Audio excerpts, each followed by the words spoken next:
Hi, what's up, guys? Today I'm gonna show you how to fix your account has been disabled in the App Store and iTunes. So, without wasting our time, let's start. First of all, close it and open settings. And now, click on the Apple ID and here media and purchases. So here view account, type it.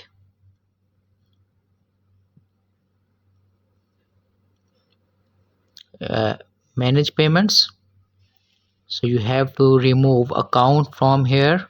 So again, select on country, then change country or region,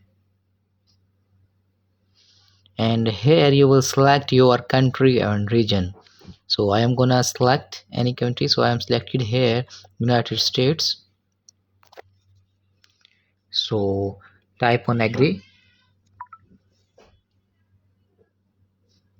Now here you have to put your details here, like a number, expiry, CVC, and put all those formalities here. So I am just putting random formalities. You have to put original city, street, state, and zip code and phone number here that link with your debit or credit card. Then type on next. That's it. If you have any problem, let me know in the